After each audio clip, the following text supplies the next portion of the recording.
नशा एक ऐसी लानत है जो इंसान के दिमाग, जिस्म और रूह को आहिस्ता आहिस्ता ख़त्म कर देती है। आम ज़बान में नशा उस कैफियत को कहा जाता है जब कोई शख्स किसी चीज़ या आदत का इस हद तक आदी हो जाए कि उसके बगैर वो ज़िंदगी के रोज़मर्रा काम ना कर सके। मिसाल के तौर पर अगर कोई शख्स दिन भर सिगरेट ना पिए तो उसे चिड़चिड़ापन महसूस हो, तो ये एक किस्म का नशा है।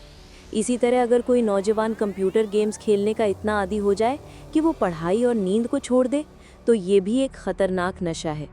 नशे की कई किस्में हैं। कुछ जिस्म में ली जाने वाली चीज़ें होती हैं जैसे हेरोइन, शराब, सिगरेट और गुटखा, जबकि कुछ रवैये से मुताल्लिक नशे होते हैं जैसे जुआ खेलना, इंटरनेट पर बहुत ज़्यादा वक्त गुजारना या मुसलसल गेमिंग करना।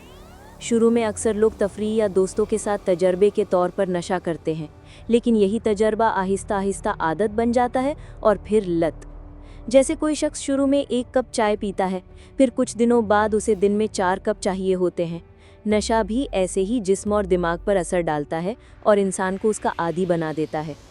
नशे से दिमाग को सबसे ज़्यादा नुकसान होता है।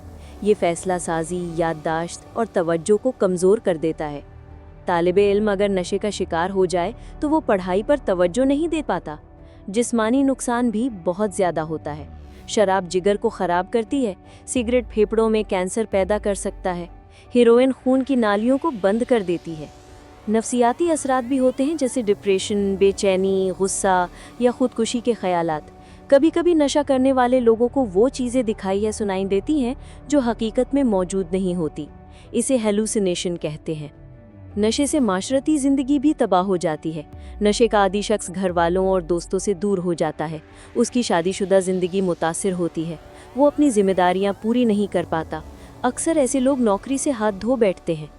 फिर वो नशे के पैसे पूरे करने के लिए चोरी, झूठ या दीगर जराइम करते हैं।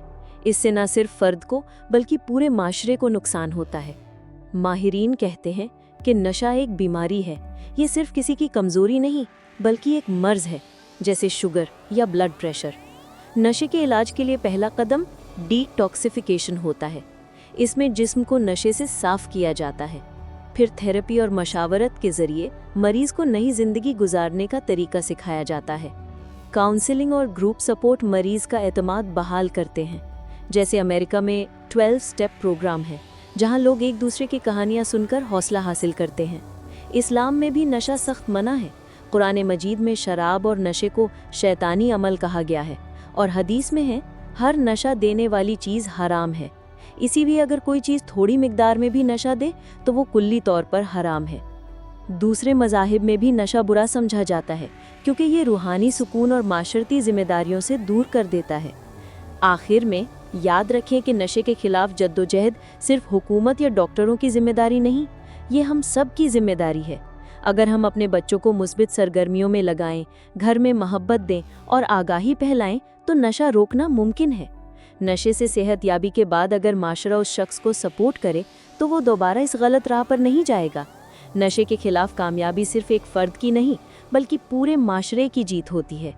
और जब कोई इदारा इस जद्दोजहद पर अवार्ड हासिल करे तो ये सिर्फ एक इनाम नहीं बल्कि एक पैगाम होता है कि सब्र, हौसले और नेक नियति से की गई कोशिशें कभी ज़ाया नहीं जाती।